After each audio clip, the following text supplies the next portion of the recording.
everybody. Welcome to the PC Perspective Podcast. This is episode 156 for May 26th, 2011. I'm Ryan Trout.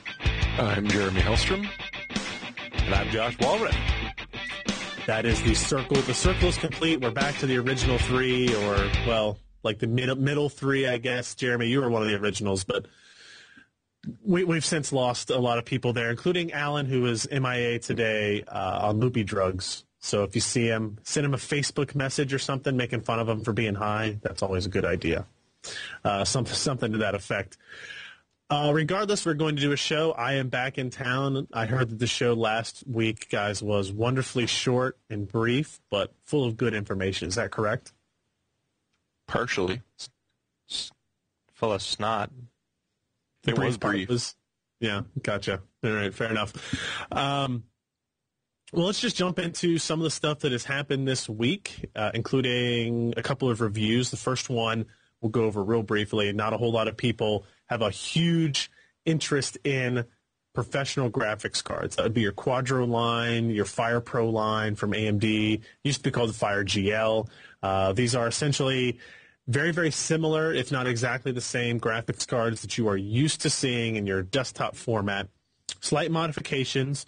Usually less compute power, ironically enough, but usually with more frame buffer, larger frame buffers, and higher prices. That's how I would kind of sum up the what is the professional graphics market. Now, there's also different layouts and configurations in terms of display outputs, considering, well, for example, rather, here's the AMD FirePro V7900 graphics card.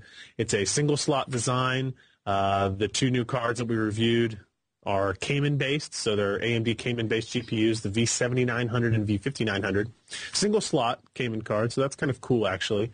It has, I believe, 1280 stream processor, so less than the desktop variant at that. Not the same as the high-end stuff here. The output configuration, though, if I switch over here to our close-up camera, you'll see that the output configuration is actually 4 DisplayPort outputs, 4 full-size DisplayPort outputs, DisplayPort 1.2, so, it'll ship in the box with a couple of adapters, DisplayPort to DVI, that kind of thing, so you'll definitely get up and running, even if you don't have a DisplayPort monitor. But most professionals, I don't want to say most professionals, but a lot of professionals are going to be moving to those higher quality displays, 10-bit displays, those types of things. So the DisplayPort connectivity is not a big issue for them. This also supports DP 1.2, which will allow you to use DisplayPort hubs, so you can support 6 displays off of a single graphics card, just like you can with all the Radeon graphics cards as well. So that's the 7900. The 5900 is significantly smaller. Outputs 2 DisplayPort, 1 DVI. No 6-pin power connections, which is nice. Also, I guess I should point out on the 7900, it's only 1 6-pin power connector. So, what they more or less do with the AMD FirePro line is they're taking the best of the best GPUs because these are the ones they're selling for the most money. The 7900 goes for $999, and the 5900 goes for $699 or $599, I believe. So they're more expensive than what consumers are used to buying. The benefits or the differences are in software and a lot of these very specific hardware changes and that type of stuff. If you're interested in professional graphics lineup, go to PCPro.com, look for the review. It is up there. We look at SpecView Perf 11 testing, that kind of thing.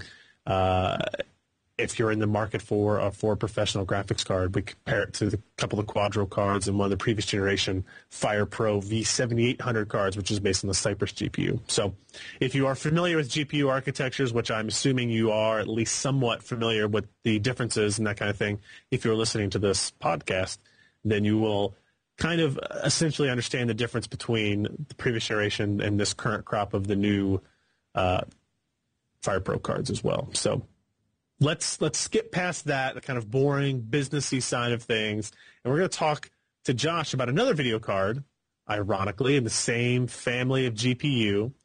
This would be the MSI R6970 Lightning graphics card. Obviously, much more targeted at the enthusiast gamer. I don't know what the pricing is going to come in at, but I'm guessing significantly less than both of these cards, right, Josh? Just about half the price of The cheaper one of those FirePro cards. I had the privilege of reviewing this dang thing. It comes in a rather large box, as you can see. I like that it hides you from the camera. Well, yeah, it's a positive thing, and I'm peering over here. Just do the review from the box behind the itself box. has a really wonderful flap that pops up, and you can read all about it. See? Wow. See? Isn't that fascinating? Wow. Wow, and you can even see the card in there, except of course the card's not in there because it's in my hot little hands. This thing, first of all, it's kind of a monster card. It's large. It's like the John Holmes of video cards. Now, this is the older HD 5870, which was a long card at the time. I mean, it was a big thing. And now we've got. Oh, let me try to pick this up with one hand. It's kind of hard. So we basically have, like Pedo video card coming up behind this other one, and when you compare sizes, it's like an inch longer. I mean, plus it's got two fans. They're kind of big. Ooh, do you see the scale here? Am I adequate? Yeah. Can I peer through here? So anyway, I'll finish up the entire damn thing like this. But anyway, MSI, a couple of years ago, they released their first Lightning cards, and these were kind of specialty built GTX 260 and 270, I believe, 275 cards. So it's a couple of generations back. They both were able to go beyond 1 gigahertz in speed. They were fast. Everything was exciting about them. And then AMD came out with its DirectX 10 generation with the 5870 and all the other smaller ones. And MSI decided to do a Lightning with that. And they thought, hey, we're going to do something really interesting. It's going to have all these great components on it. It's going to be this high-quality build. It's going to be a unique PCB design. We're going to slap a massive cooler on it. It's going to be great. Everybody's going to love it. We're going to charge about $100 extra for it. And then they released it, and a couple of people put out reviews, and MSI stopped sending out review samples because these cards were not overclocking anything more than the reference design. And a lot of people just were thinking this was not worth the money and the price. And then a couple of months later, it seems like they fixed it because they released a GTX 480 base Lightning, and that was actually a pretty good card, but that came out, literally like 2 weeks before the GTX 580s hit the scene, and so it was never a very big seller. Well, luckily MSI this time, they have like a year that they can do these Lightning cards with because of the 28 nanometer problems that TSMC and Global Foundries are having, and so we're not going to see any new chips coming out for any time soon. So they figured out how to actually make one of these with an ATI HD 6970 and actually make it a good card. Now, if you can take a look here, you can see how the PCB itself has kind of the little notch here, and then it goes up and it goes across, and it's just a massive card. It's about an inch, taller than a regular one, and a good 2 inch longer than anything else out there. So this is like 12.1 inches in size. So yeah, you need to really be careful with your case. I've got that stinking Raven RV002 out there, which is just a monster. It's a massive case. Right. And this part just barely rubs against the fan at the bottom. Now, luckily, there's a grill in front of that fan, but still, it still kind of pushes against it, and it's annoying. I'm really thinking about getting a Dremel tool and chopping some of this stuff off. Yeah. But it's. So what's the point of the extra height in the PCB then? Well, it's a lot more space for not only the traces, but also this has got like 16, I think total it's got 18 phase power array, and that just takes up a lot of space. It's got like that's way more than a normal graphics card, right? Pardon? That's way more than a normal graphics card. Yeah, a standard HD 6970 has, I believe, 8 or 9 phases, and that includes, not just the chip, but the memory and the PCI Express connection. And so, yeah, you've got double that easily on this card. And what they want to do is they want to spread out the load as much as possible so you can overclock the living snot out of these things. And they also have these new kind of chips that they're called Prodlizers. Whether or not that's exactly how they're pronounced, that's a good question.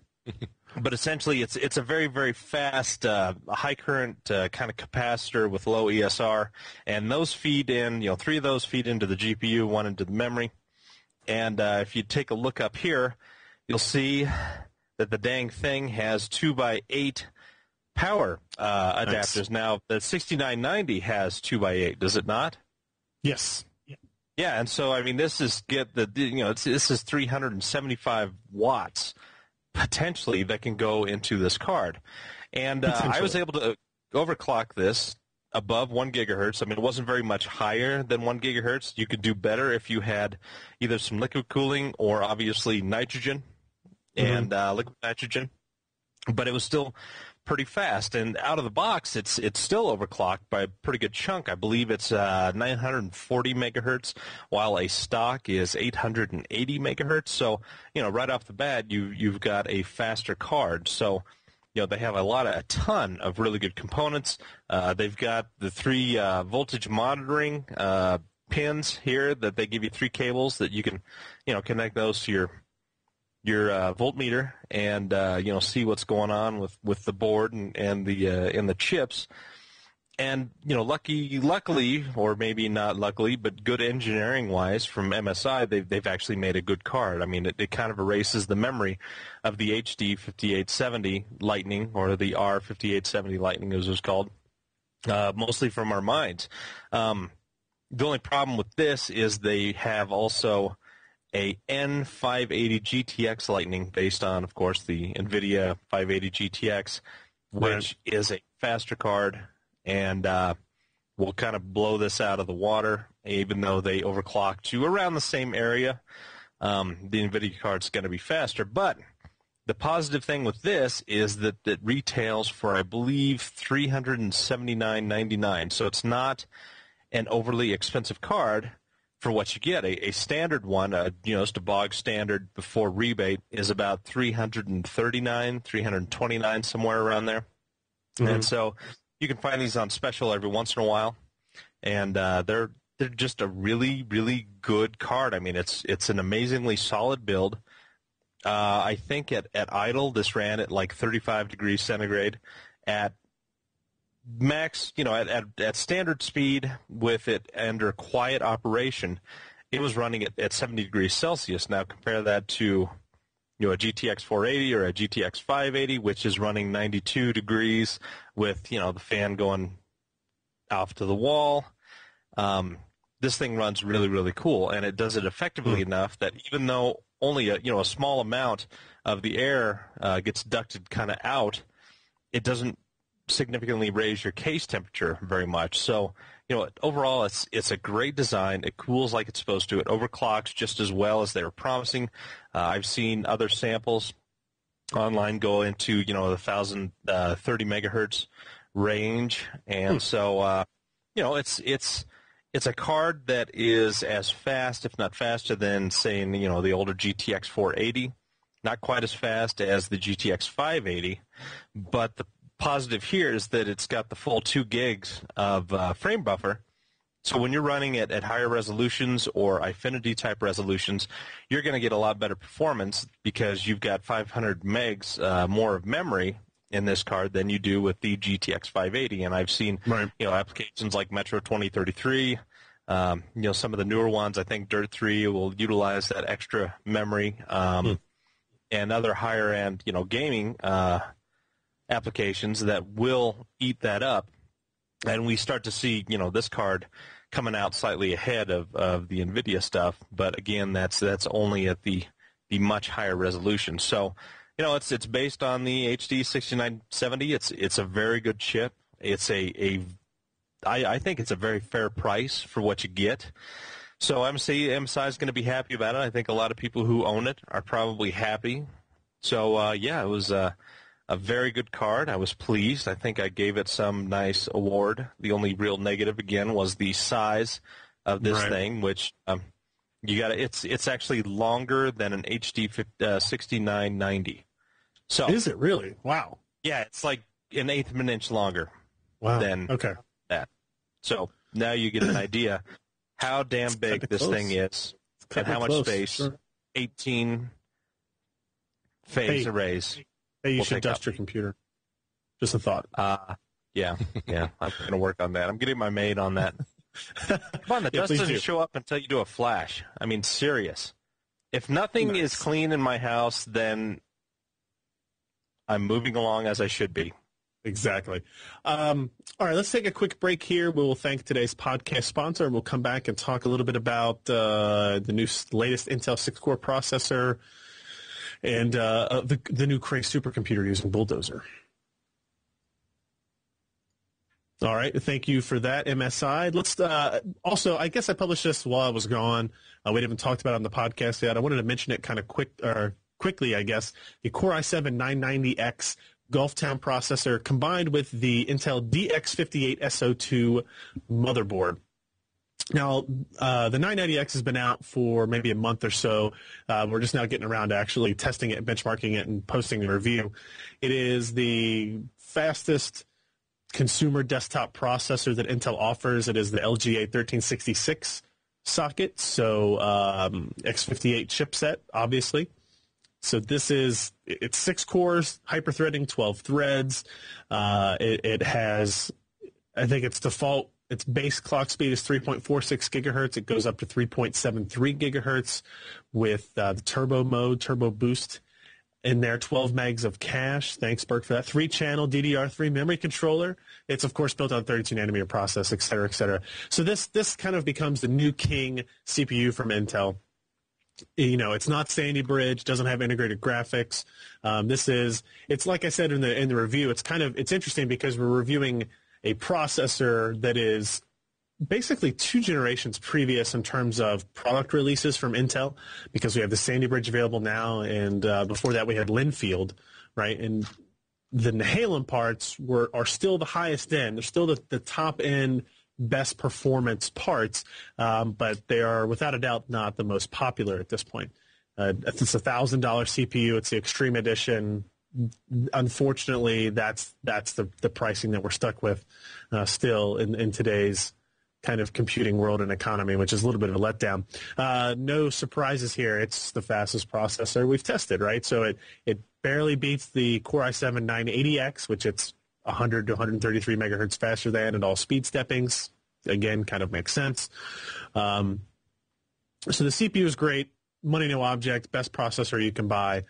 We are actually long story short, we are putting that processor into a video editing machine currently as well, along with this motherboard that was in this review as well. It's an Intel board, Intel desktop motherboard, right? So this is not an MSI ASUS. It's made by Intel. It's distributed, sold, supported by Intel. The DX58SO2 motherboard. And I still think there's a stigma, there's a stereotype against Intel-branded motherboards that they're not going to offer a lot of features, that they're going to be not overclocking friendly. That's definitely not the case with this board. It's a great overclocking board. There are a ton of features on it. It does have USB 3.0 support through an external chipset. It's got SATA 6 gig per second support built in through third-party chips as well. It's got eSATA. It even has Wi-Fi and Bluetooth support built in the box. So it has a ton of cool features. One of my favorite things about the board is something that still surprisingly is unique to Intel motherboards, is that in the BIOS, when you go into the BIOS, every option that you can change has a description to go along with it, and not just the description that says you can turn this on or off. It actually kind of tells you what to expect from that feature, what disabling it should do, or when you should disable it or when you shouldn't, and it's in English that is easily readable, and that's still not what you get in a lot of motherboards. Now, I know Josh, Jeremy, you guys see a lot of other motherboards as well. I don't know how many times I've gone to a setting in the BIOS where I don't know what it does, and it's like the C20 setting. And when you go to the description in the top right-hand corner, it says enables or disables the C20 setting. And I'm like, well, that's not helpful at all. So, the Intel boards, they describe what those are. They do that very well. It comes with a lot of interesting extras in the box, really, really good, quick install guides, those types of things. It's very user-friendly board. I would recommend this, and it's going to come in less expensive, I think, than a lot of the really high-end, say, ROG boards or Big Bang series of motherboards from ASUS and MSI, respectively. So if you're considering building a system, even if you're not using the Core i7-990x, if you're going to build one based on the 950 or something like that, I'd give this motherboard a look. The Intel team did a really, really good job with it. So, but it's not Skull Trail, even if it's got a picture of a skull on it. Yeah, it's kind of funny. They have adopted that logo basically for their Intel Extreme Series motherboard line now. It's the skull that kind of came out during Skull Trail. One of the previous boards, not this one, I think it might have been the DX58SO, the first one, or maybe it was one that came out with Linfield, had an LED backlit skull on the PCB that kind of the eyes flashed as your hard drive indicator type of thing. It was really gimmicky, but it was neat looking, right? For as much as ASUS and MSI and those guys try to create cool things to put on a motherboard to make them look cool, Intel actually did a pretty good job with that one too. So let's see. Next up, well, we don't have a review of this yet, but the GeForce GTX 560 launched while I was away as well. Not the GTX 560 Ti. That we've already discussed quite a bit, I guess. The GTX 560 is slightly slower than that, less shaders, less expensive, et cetera, et cetera. We have a review of that that's coming up. Not a whole lot of surprises here.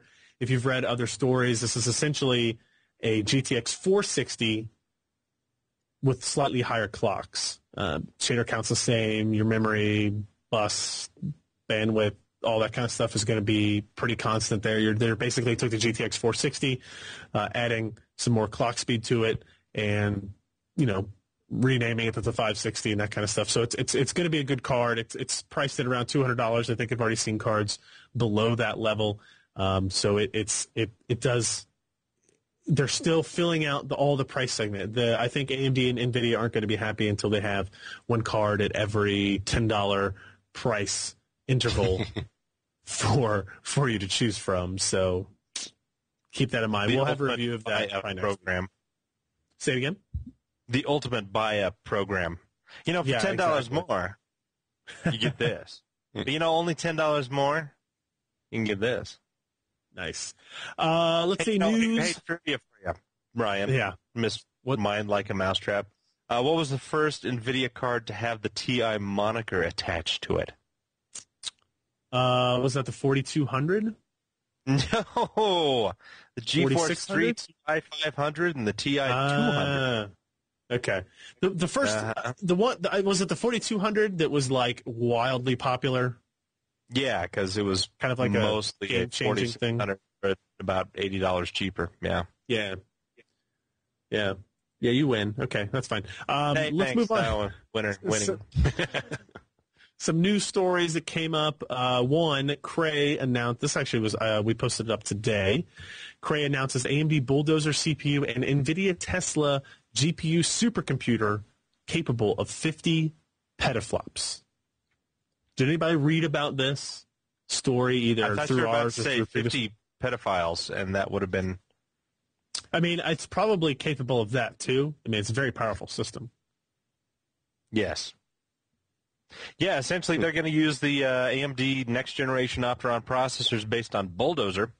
Mm-hmm. So you're going to have two physical CPU sockets, I believe, each with... they're going to try to wait for the 16 cores. 16 core. So you're going to have 32 cores of CPU on there, plus, I believe, 4 of the GPUs per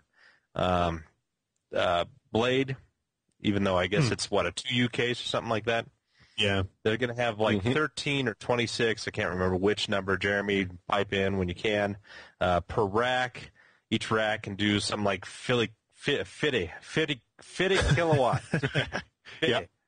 And it's a lot of power going in there. I'm going to imagine it's going to require a lot of cooling.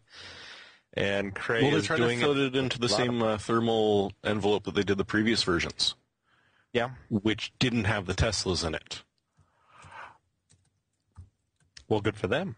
That's going to be interesting. So this says here the CPUs have access to 4 DDR4 memory slots. Was I left in the dark on this? Was Bulldozer going to have DDR4 memory?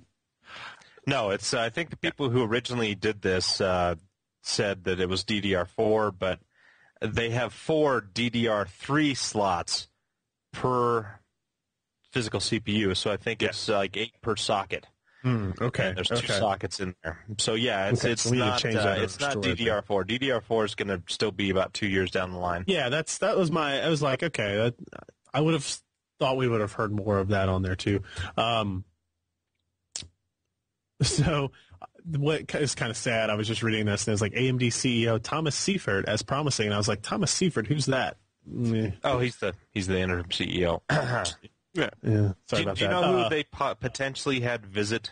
Speaking of going on an absolute tangent. I heard Carly Fiorina. Oh, gosh. No. Could we please not have her be the CEO of AMD? Has she not ruined enough yet? Good Lord.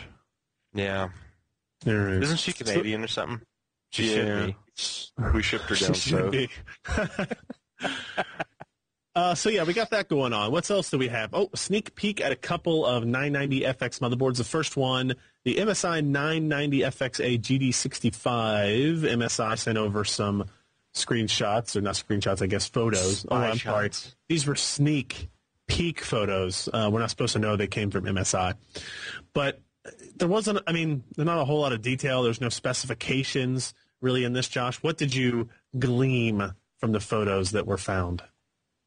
Once I kind of put them all together in this strange serial killer kind of motif on my wall, splashed some stuff on it. It looked surprisingly similar to the previously reviewed MSI 890FXA-GD65 motherboard, and that makes a lot of sense because apparently the 990FX and SB950 chips are pin compatible with the older 890FX SB850 chips. So we're going to see some reuse of PCBs, and in this case the GD65 is almost an exact copy, but it's going to feature the newer chipsets, which we'll find out a few interesting things about these soon.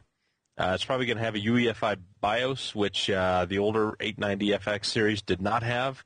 And the most important part is going to be 100% compatible with AM3+. So if you look at the socket, it says AM3B on it. That means it's got slightly wider pinholes. The power circuitry is slightly more efficient. AM3B. Okay. It's getting confusing. Yeah, that's what they call it, but it's supposed to be AM3 Plus. So I don't know, maybe just the people who printed out the plastic making parts couldn't make a good plus and just said a B. I don't know. I don't know. Anyway, it's not terribly exciting, but it is interesting because it will 100% support upcoming Bulldozers and BZ processors. And yeah, I really enjoyed the board as the 890FXA. It was really solid. It was very fast. It had a couple of small spacing issues that I didn't appreciate, but otherwise it was a very, very good board. So I'm expecting this to be very similar and expects very similar results as well. So, MSI, Spy Shots. There was another board as well that we kind of discussed here a little bit. It was the Asus Sabertooth motherboard based on the same chipset. This one looks like a little bit more interesting. We also got a little bit more information in terms of specifications on this one, Jeremy, right? Yeah, and they could actually afford the plus sign as opposed to the B. Oh, very nice. Actually, one of the strange things is that, the Sabertooth I'm used to being a tough board, which means you can't see anything. Right. Which is be frustrating because then, we couldn't see anything to tell you about it. But what you're looking at is A fairly nice roundabout 990FX implementation, 4 PCI Express 2.0s, 2 or 16s, and it's kind of strange. 2 are 16s and 2 are 8s, except one's a 4. So not quite sure yet how they've implemented that in. Right. Apart from that, the clear stuff is that you get 6 SATA 3 ports, and then 2 SATA 2s, as opposed to what you've usually been seeing, which is the other way around. A couple of SATA 3 ports, mostly SATA 2. Yeah, on the Intel platforms, for sure. Absolutely. Yeah. USB is a little bit trimmed down with just one USB 3 and one USB 2, but it does have FireWire for anyone who's still stuck on that. Right. And apart from that, it's got 4 RAM slots, which we don't know the full capabilities of. At least I don't think we've heard about that yet. Well, in terms of what frequency the memory is going to get up to, yeah, I don't know. I mean, it's going to be CPU based. Right, so who knows what? So, these motherboards will support current Phenom 2 processors as well as pending Bulldozer processors, which might have a tweaked memory controller that might be able to support a little bit more. So, so we're getting close to the 990FX launch. We're starting to see these things come out. Computex is right around the corner. I leave for that show on Sunday, so we know we're going to see stuff there, if not beforehand. You guys should definitely pay attention to PCPro.com for more information there. We had some more news things, but I wanted to include something here since we were talking about 990FX and Bulldozer. We got an email from Jeff who pointed out a couple of Bulldozer leaks. Apparently some SUSE slide information accidentally found their way out. Holy stuff. Bulldozer specs. Actually, it was on steampowered.com's forums, right? So the quick kind of cool stuff about it is that the list included 2 8-core parts, which were already leaked. The FX8130P, which is a 3.8 gigahertz part that can overclock to 4.2 gigahertz on turbo. Theoretically through a turbo mode similar to what Intel does. TDP of 125 watts sells for only $320. The FX8110 is 8 cores, clocked at 3.6, 4 gigahertz with turbo, TDP of 95 watts, selling for $290. And they have some 6-core variants as well. I got to tell you, not knowing anything else about the architecture, performance-wise, seeing an 8-core processor, 8 full cores, we're not talking about hyper-threading or anything like that, with clock speeds, frequencies up to 4.2 gigahertz for $320 sounds really good. Does it not? I mean, that sounds like, just kind of guessing here, there's a possibility that Bulldozer might be able to compete with Intel on performance again. Is this, clock speeds indicate that to you?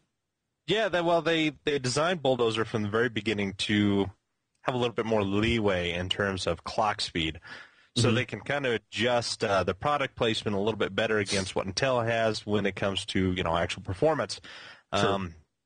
It looks like they have improved per clock performance of Bulldozer, but whether they have improved it to the point where it can match Sandy Bridge or even last generation Nehalem, I'm still not entirely sure. I've heard some differing opinions about that, but we've also seen a few leaks of processors that were running it at 2.8 gigahertz rather than the full 3.8 gigahertz. And from what I gather, the 2.8 gigahertz stuff was running about as fast and running benchmarks about as fast as a 3.3 gigahertz hex core in most things. So, yeah, per clock performance seems to be improved, and we can only hope that that is in fact the case. And right now they're just kind of tweaking it to get the clock speed up there, so we can have the same type TDPs, but better overall performance. Right. The $320 price point, if accurate, is what kind of worries me, right? Because that's still, that's expensive for a processor today. But if it were something like $500, $600, I would kind of feel that maybe AMD was more confident than what a $320 price point kind of indicates, if that turns out to be true. So something for users, people interested in the 990FX launch that will be happening very, very soon. Something else for them to pay attention to is what you might be able to put in those motherboards very soon. Another story that popped up, Jeremy wrote about an article over at HardOCP revisiting quad GPUs and the law of diminishing returns. In a nutshell, obviously we encourage everybody to go to hardocp.com, check out this review. They're comparing two GTX 590s and two Radeon 6990s. What kind of results did they see that we might or might not have expected? Well, there were a couple of things that they sort of found. So they've built a brand new test system around 2600K just because it's been proven that, at this point, the Sandy Bridge processor does actually make a difference with multiple GPU, multiple monitor setups.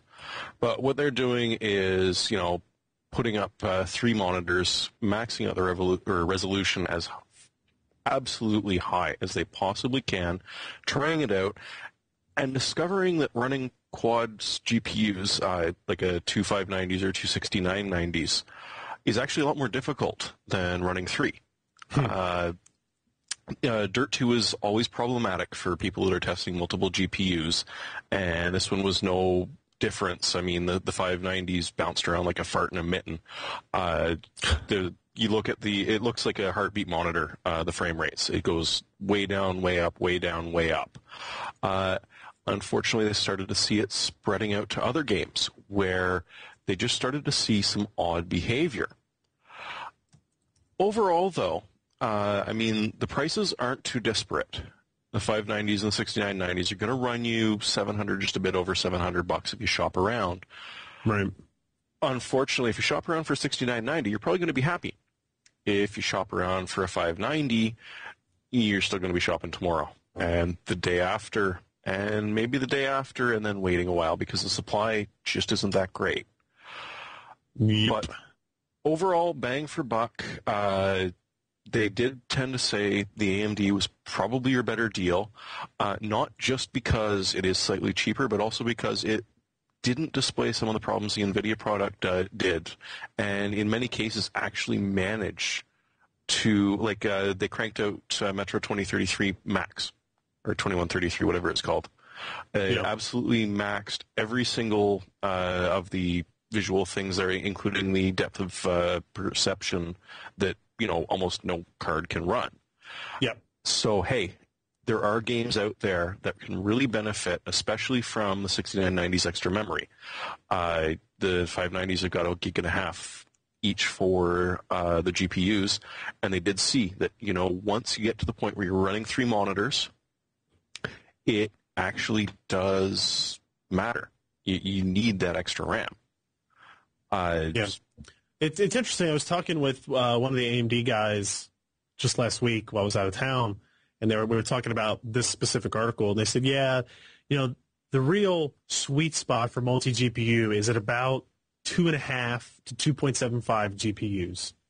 And they said, obviously, we can't sell a 2.5 to 2.75 GPU card, so 3 is probably the closest you're going to get to what they consider to be the best scaling in terms of value, until that diminishing returns thing really hits you. So it might be better to go 6990 and then add another 6970, save some money that way. You're still going to get some better performance, but as Jeremy's saying, there's all kinds of different hiccups and weird things that show up. There were lots of games that just didn't work in their testing above 2 GPUs, so interesting things to check out there. HardOCP has that article. We also got some leaks on upcoming Llano prices. Now, Llano and Bulldozer. Now, something that I had to have kind of explained to me that I didn't really realize is Llano, different socket, different motherboards, different chipsets when it comes out, right? Correct. 990FX will work for Phenom, and it will work for Bulldozer. It will not work for Llano. Completely separate items there. So don't go down that road that I went down having to have that explained to me. Interestingly enough, though, so we got info on we talked about the Bulldozer 8130p being priced at $329 or $320. Its competition being the Core i7-2600K, which is currently the top Sandy Bridge CPU out there. So again, depending on who made up this table and how accurate it is, we might see some performance there. Now, of course, Intel could just as easily come out 2700K, 2800K, lower prices on 2600K, punch AMD in the nose again. We'll just have to see what happens when we get there. Well, because they're a little bit behind the game, they've seen Sandy Bridge come out. They know Intel's price points. They know exactly what they're selling chips at. They know how the volume is doing. Yep. So I think that's sort of what we're seeing on these price leaks is that Bulldozer isn't going to blow our socks off, unfortunately, but hopefully AMD sort of pegged it exactly on the market where the competing will be, hopefully maybe using a little less power. Yep.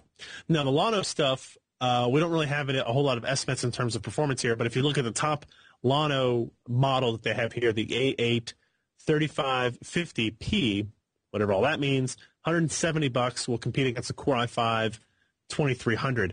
Now, Llano, as we already know, is going to be based on the existing Phenom cores that we know today, slightly modified, and there will be some form of GPU attached to it. This is an APU design, the CPU-GPU combo. And I think it's pretty easy. We should be able to expect the graphics portion of Llano to be better performing than the graphics portion of Core i5's processors. So that will be interesting to see once we actually start to see product released, probably sometime in June. Maybe it's probably a little bit later than 990FX launch. So very interesting type of stuff here. So if you look at this little news bit, you'll see the prices ranging on Llano from $70 to $170. So, and that's for 6 different SKUs, 2 dual core, 4 quad core. That's pretty compressed in terms of how many parts you're getting, 110, 130, 150, 170. So, we'll have to see what CPU frequencies we're running at, what GPU frequencies each is running at, how many cores, stream processors, SIMD units, whatever you're going to call them, are in each of those, and evaluate from there. Should be a very interesting.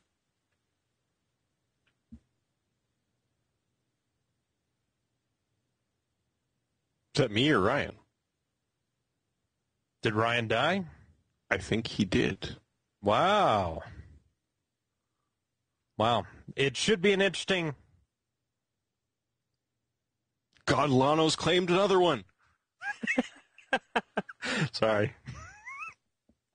Oh, dear Lord. I wonder where he's going. He's giving us a message. He's saying, "Aw, snap."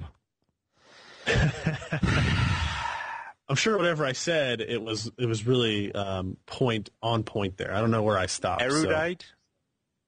Yeah. Yeah. It's going to be an interesting summer. Pay attention. Lots of processors, blah, blah, blah, et cetera, et cetera. I think that pretty much sums it up, right? Last little bit of news. Corsair, there are some leaks here of the H80 and H100. So if you were fans of the H50, I hope there aren't any leaks in that. That would be really bad for their business. Water cooling leaks. Get it? No. Sorry. No. Yeah, that's wrong. If you were fans of the H50, 60, or 70, they're all enclosed, all-in-one, easy-to-install type water coolers. You'll be happy to hear about the H80 and H100.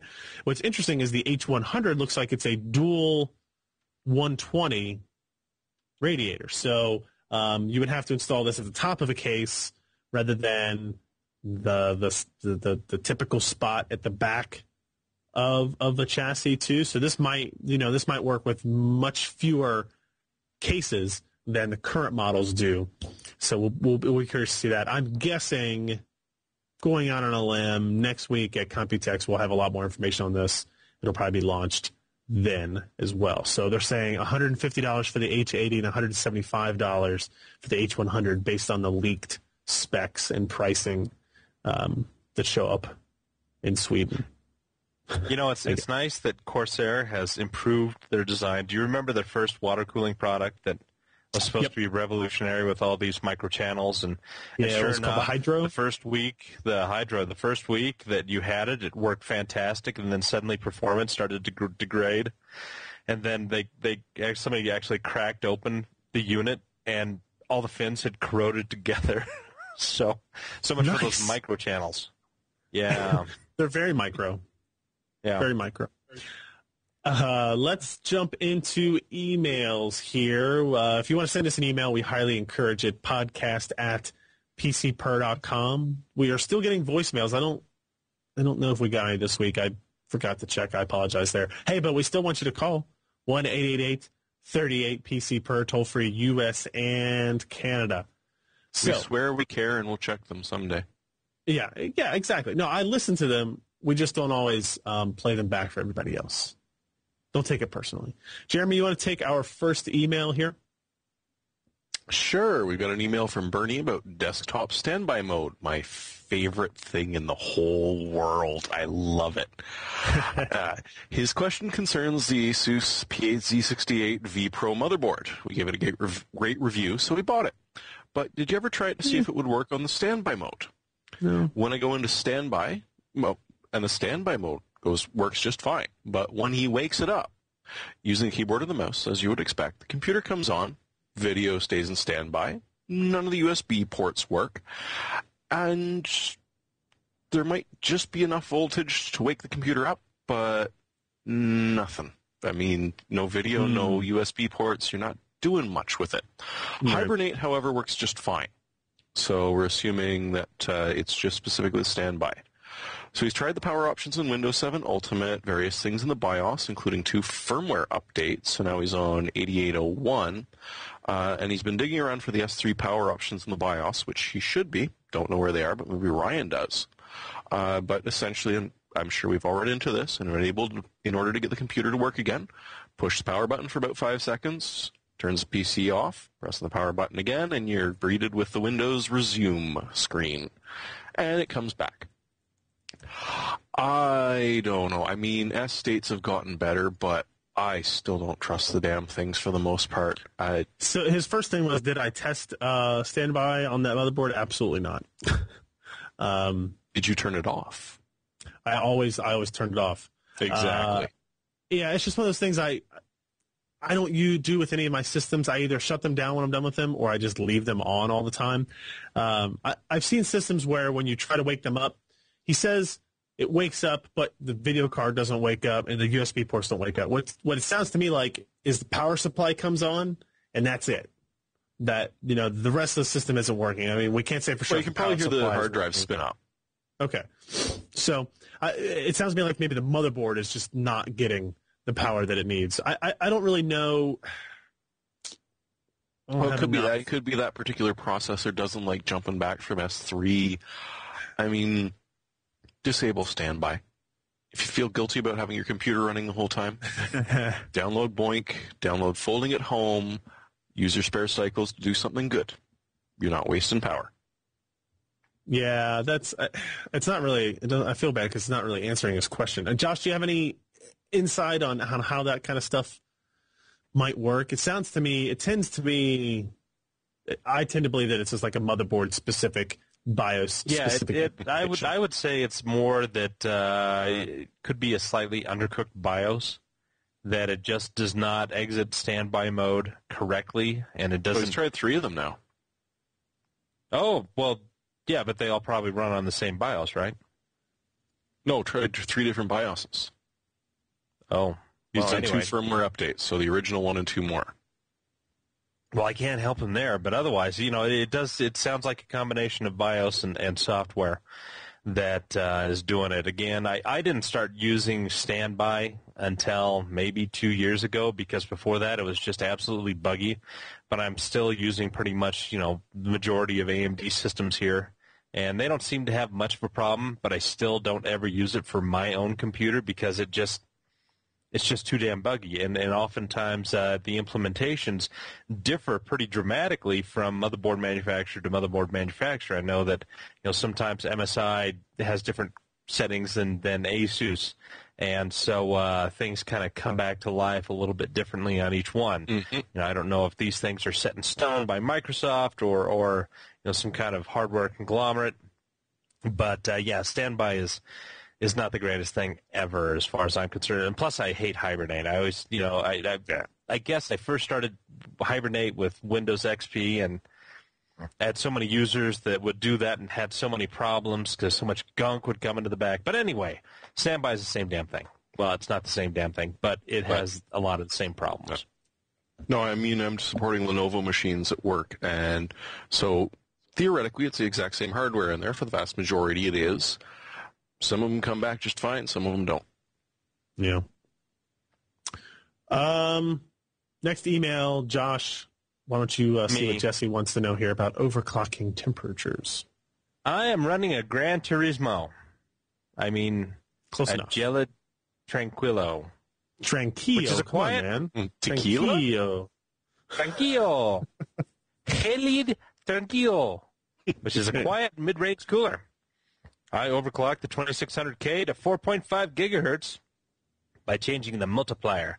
No voltage increase. And while running Prime 95, the temperatures peaked occasionally around 85 C on one core. I backed it off now to just 4 gigahertz, but I'd like to be at the 4.5 gigahertz range. But I don't want to do damage to the chip long term, even though I know that Prime 95 is pretty much the worst case scenario. Like Jeremy's ex-wife. A lot of the forums have people talking about wanting to keep the temperature under 70 C, but this seems unattainable to me with my quiet mid-range cooler and any amount of overclocking. I'd appreciate any guidance. I'm not familiar with the Gelid Tranquillo or how well it does. Not I particular either. Yeah, 85C is a little high for even just one core on your processor. I mean, sure, GPUs seem to work fine at that range, but CPUs do not. They want to be under 70. In fact, usually 60C and lower for the best overall lifespan and least amount of problems. So, yeah, he's either going to be stuck at the lower clock speed, 4 gigahertz, still pretty damn fast for that particular processor, or he's just going to have to buck up and get a heavier duty cooler. Now, if he wants quiet, then some of the new Antec water coolers and the Corsair ones are pretty nice. They give high-end air cooling with very, very low noise. So that might be a thing that they could look into and possibly get their temperatures down to a lower level, namely 65 to 70 C in this case. So, yeah, the other things you can do, either just run a much larger air cooler or go for one of these combo water cooler radiator all-in-one packages from Antec, Coolit, or Corsair. All right. All right, that's going to wrap up the emails again. Podcast@pcper.com is the address to send your emails to. Let's quickly jump into hardware, software picks of the week. Alan's is drugs, so we'll skip him. And, I was trying to figure out what I would want to select for this. And I know we've talked about it in the past, and I think I dogged it a lot recently as well. But I think I've been more impressed with the Lucid Virtue software and the progress it has made over how we originally saw it in CES back in January, in comparison to the Lucid Hydra software, the multi-GPU solution, which never seemed to progress to the level that I wanted it to. It never got to the working status that I thought it was capable of. Virtue, probably a much easier problem to solve than Hydra. I'll give them that. Virtue is now working better than it did at CES. It has... Remember at CES we talked about it, and we talked about it with the Z68 launch, I believe, that it had to be connected, your monitor had to be connected to the integrated graphics output on the motherboard. Well, that's not the case anymore. You can have it attached to the discrete graphics card as well, and it will work in the opposite direction. And then your whitelist of applications that you want to run on the integrated GPU shows up on your software, rather than having to have the giant list of games show up in the whitelist. And the chances are, for most of our users, more applications that you related and GPU performance related, or discrete GPU performance related, than they are going to be integrated GPU performance related, like your Media Espresso and your transcoding applications that take advantage of it. So, I think it caught a lot of people by surprise that they were able to do that, NVIDIA in particular. You notice we still have not seen NVIDIA Synergy software released yet for the Z68 platform. So I'm going to give props to Lucid on that for getting that working, getting things running better than I think a lot of people would. And I guess I kind of will reiterate what I thought at CES, was that if Intel was willing to put that product in their demo suite, show it off to press as if it were their own, it was a very, very strong endorsement that they had not gotten really from anybody else with Hydra. So I still think, despite Bulldozer coming out, Llano coming out, we talked about the super expensive, very high-performance 990X processor. The Z68 and Sandy Bridge is probably what most people are going to be building still, and I would make sure. I think it is definitely worth finding a board that has Lucid Virtue support built into it, that it comes with that software. So that's what I'm going to recommend for this week. Jeremy? I'm in shock you didn't recommend the Z8 PE-D12. I thought you loved that thing. I love that motherboard. It's amazing. You loved it so much you shorted it out.